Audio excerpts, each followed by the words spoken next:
The cabin lights flickered faintly as passengers settled into their seats, the usual mix of pre-flight anticipation and mild chaos filling the air.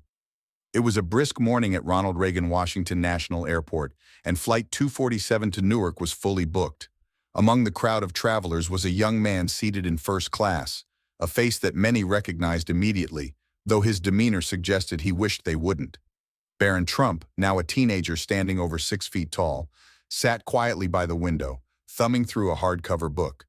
Unlike others in his family, he rarely appeared in the public eye, but the name attached to his boarding pass meant attention was unavoidable.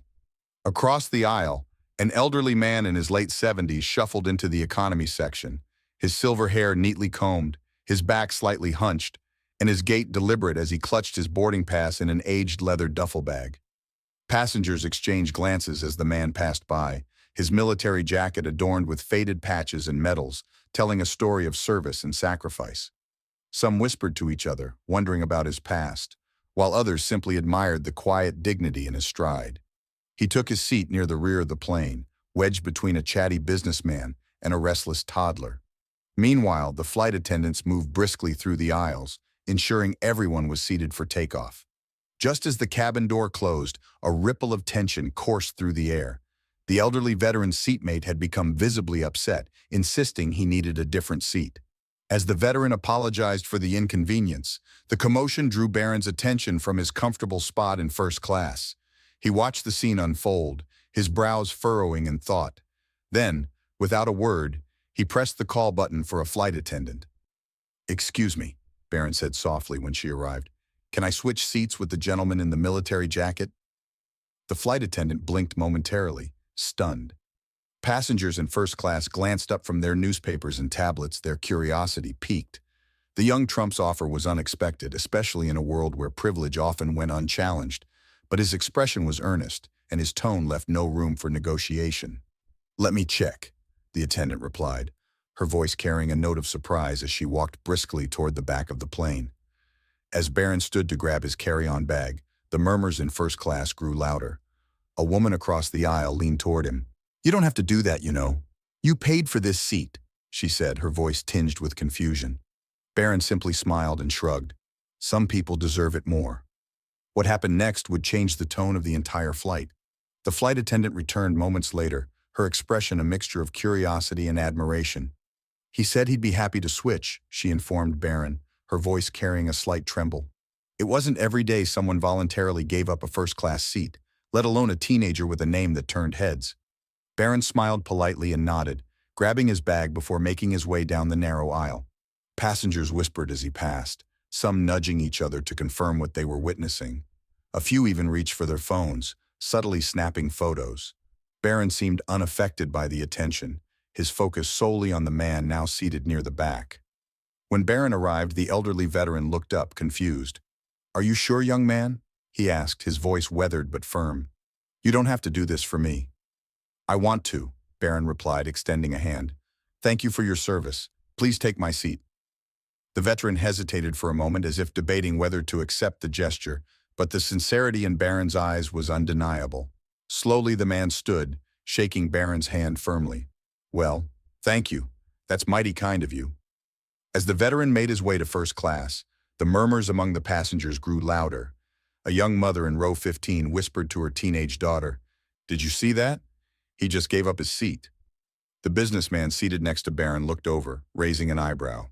"Never seen anything like that on a flight," he muttered half to himself.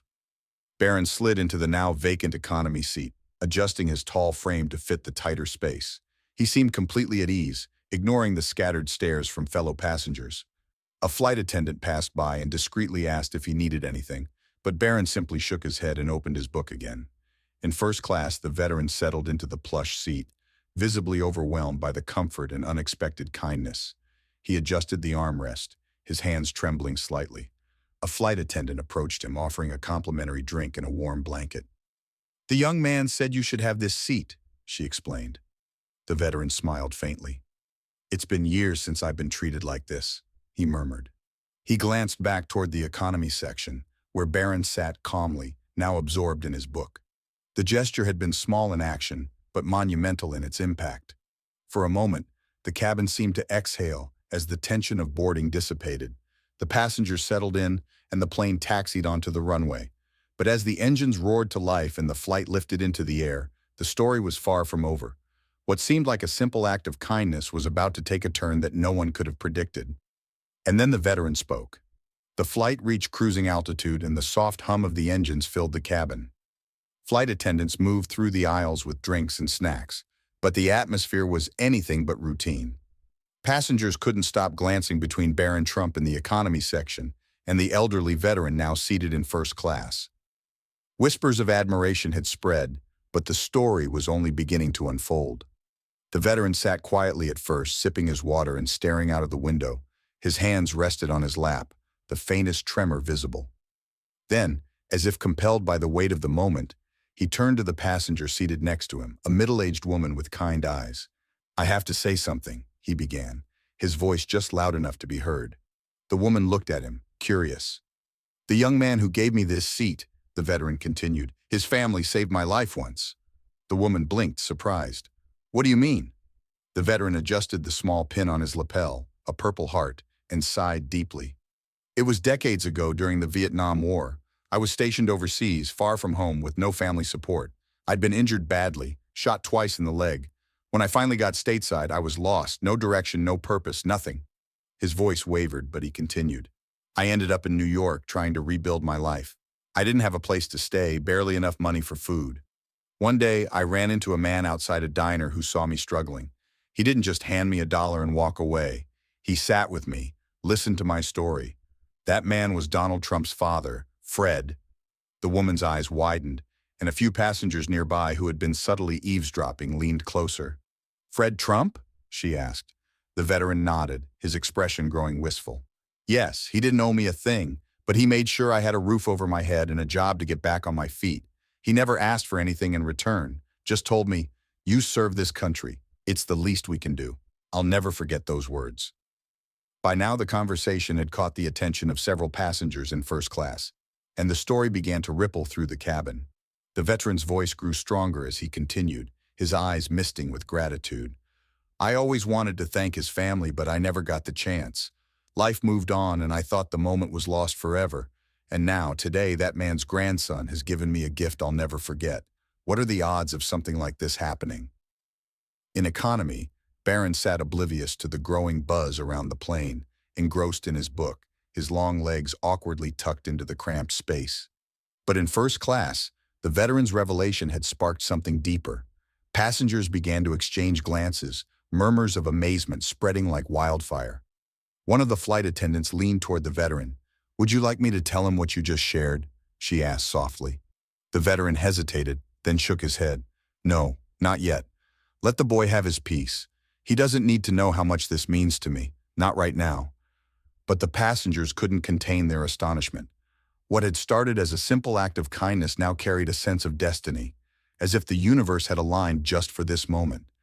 And then something even more remarkable happened. The veteran sat quietly for a few moments, his story lingering in the air like an unspoken challenge. Nearby passengers exchanged glances, some leaning in closer to share their own thoughts in hushed tones. The flight had transformed from a routine journey into something far more profound. It was the man seated directly across from the veteran who broke the silence. "I'm sorry to interrupt," he said, his voice steady but tinged with emotion. "But your story really hit home. My grandfather served in Vietnam too. He used to talk about how much it meant when people back home cared enough to help. Hearing what Fred Trump did for you, well, that's rare, too rare." The veteran nodded, his lips curling into a faint smile. "It's the little things, son. People don't realize how far a small act of kindness can go. Back then, I thought my life was over, but that man's generosity gave me a second chance." Across the aisle, a young mother chimed in, cradling a sleeping toddler in her arms. "You know, my dad used to say the same thing. He wasn't a veteran, but he always told me that when someone lifts you up, even just a little, you pass it on. It's like a chain reaction. What Barron did today, it's proof that kindness still matters." The veteran's eyes softened as he listened. "It's true, and it's not just about big gestures.